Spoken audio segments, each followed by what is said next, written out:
Welcome back to H360 Health Talk. I'm here with Michael Leviton, Business Development Liaison from RWJ Barnabas Health. We're here to talk about blood donation and the fact that January is National Blood Donation Awareness Month.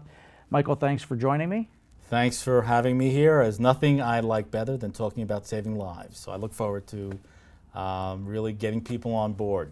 So we're going to talk about blood donation today and the need for it and how all that happens. But January is a very special month for blood donation, is that right? Yes, it's National Blood Donor Month. So every month and every day is, important for our blood donation, but there's an emphasis put on this month to really get the word out on how important it is to donate. Yeah.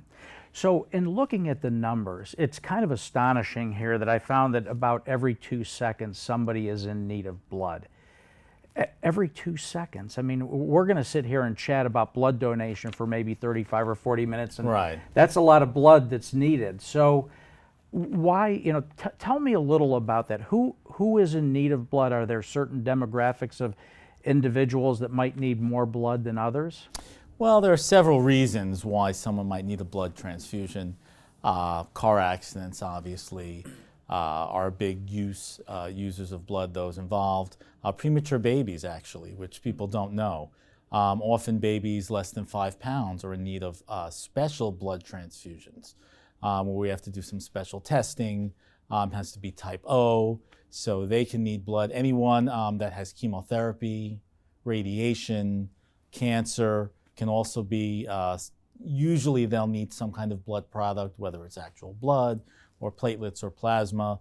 So everyone really knows someone in their life currently or recently that maybe has needed a blood transfusion. So there are, firefighters, if they get burned, they might need Sure. plasma. So there are several things that can happen why you might need a blood transfusion. Now, you threw out a couple things here, so let's address them one at a time. So you said blood type O. Well, how many blood types are there?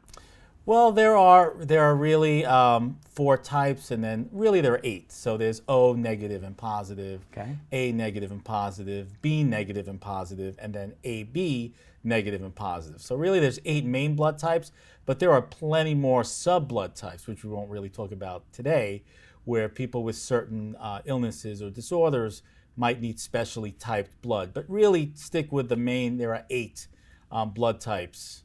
Main blood types. Now, is there one universal type? So if I'm maybe a type O, I can donate, and a lot of people can get my blood? Right. So O negative is the universal donor to anyone, but that only makes up 7 to 8% of the population is O negative.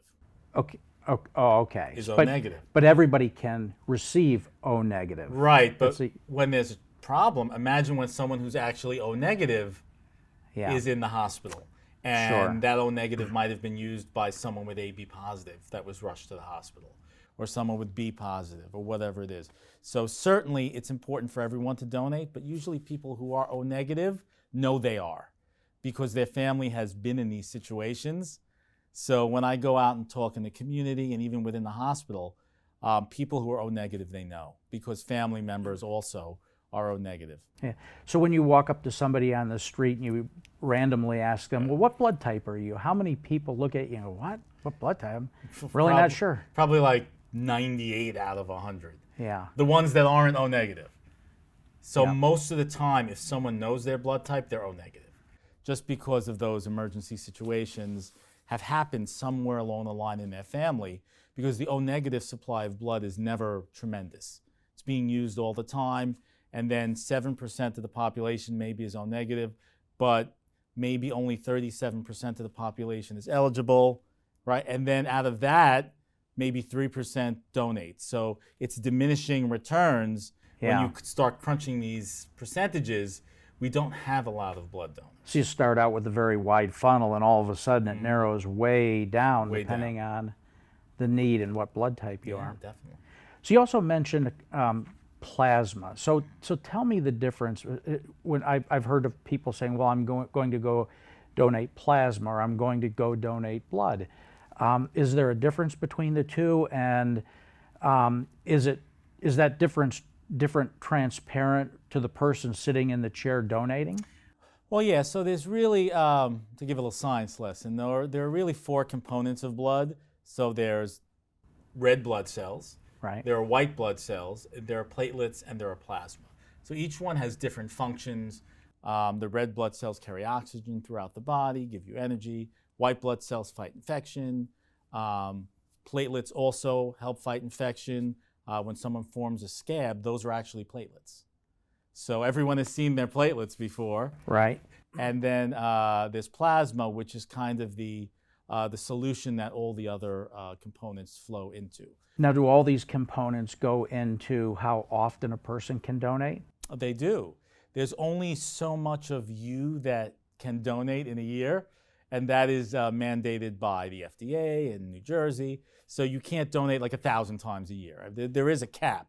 Now, based on what I said to you, very few people even approach this cap. Sure. Very few people even donate 2 times a year, whole blood, regular, blood donations. I decide I'm going to donate. I show up at your location.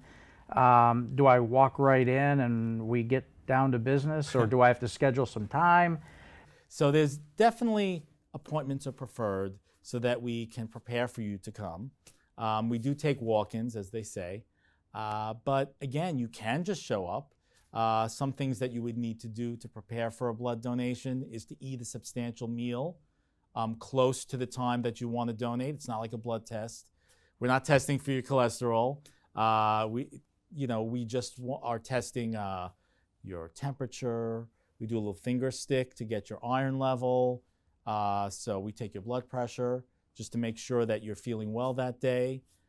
Drink a lot of fluids, a lot of water, not coffee per se or other things. Water is the best thing to drink. So those are really the things you have to do to prepare for a blood donation. So you can walk in, looking for our locations, whether it's at our 2 hospitals, whether it's a public blood drive at Six Flags, or we have several opportunities per month, or at every one of our hospitals. At RWJ Barnabas, every hospital is running multiple times per year. So whatever location you're in, your hospital will be running a blood drive. So we make it very convenient.